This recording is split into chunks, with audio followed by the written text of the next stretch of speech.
امام حسین رضی اللہ تعالیٰ عنہ کی شخصیت کی مختلف جہتیں ہیں، آپ کی سیرت پاک کے مختلف عنوانات ہیں۔ آپ کا جو فلسفہ ہے اور آپ کا جو اقدام ہے اور آپ کا جو میدان سجانا ہے وہ بہت ساری گہرائیاں اپنے دامن میں رکھتا ہے، اور امام علی مقام رضی اللہ تعالیٰ عنہ کی فکر کھڑا ہونے کی فکر ہے، مضبوط ہونے کی سوچ ہے، نظریاتی زندگی گزارنا اور نظریاتی سرحدوں کا محافظ بننا، یہ امام حسین کا پیغام ہے۔ ہمارے ماحول میں اس طرح ہوتا ہے کہ کچھ لوگ ایسے ہوتے ہیں جو سوسائٹی میں اپنے آپ کو قانون سے ماوراء سمجھنے لگتے ہیں۔ ان کا یہ مزاج بن جاتا ہے کہ ہم چونکہ ایک بہت بڑی شخصیت ہے، ہم چونکہ وی آئی پی پرسنالٹی ہیں اور ہمارے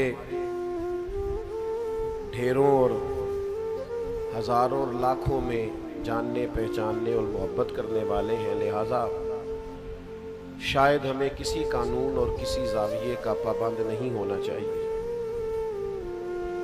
تو یہ سوچ بڑی خطرناک ہوتی ہے۔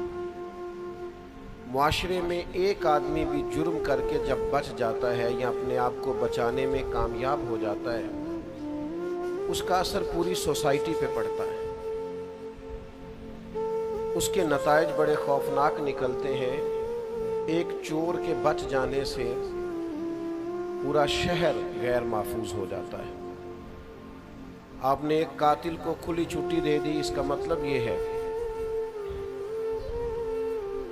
کہ آپ نے بہت سارے انسانی اور قیمتی جانوں کو داؤ پہ لگا دیا ہے۔ اب تو اس کا دل کھل جائے گا، وہ جس کو چاہے گا جہاں چاہے گا۔ تو نتیجہ یہ نکلتا ہے کہ اگر قانون کی پاسداری نہ کی جائے، کچھ لوگ اس سے ماوراء ہو جاتے ہیں۔ یہ جو سوچ ہوتی ہے نا، بادشاہوں کی سوچ، ان کا خیال ہوتا ہے کہ ہم کسی قاعدے کے پابند نہیں ہیں۔ اسلام میں جو خلافت پر زور دیا ہے، تو خلیفہ جو ہوتا ہے وہ تو نائب ہوتا ہے، صرف اللہ اور اس کے رسول کے احکامات طے شدہ ہے، اس نے بس نافذ کرنا ہوتا ہے۔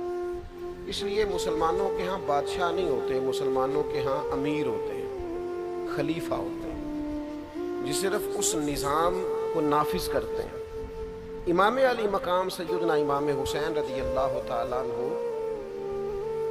جب میدان میں نکلتے ہیں تو امام حسین رضی اللہ تعالیٰ عنہ فرماتے ہیں کہ میں ان لوگوں کے خلاف نکلا ہوں جنہوں نے حدود اللہ کو توڑا ہے، جو اللہ کی حرام کردہ کو حلال کہتے ہیں۔ میں ایسے لوگوں کے خلاف برسر پیکار ہوں جو حدود کے قیام میں رکاوٹ ہے، جو اپنے آپ کو ماوراء سمجھتے ہیں۔ تو امام علی مقام رضی اللہ تعالیٰ عنہ نے مضبوط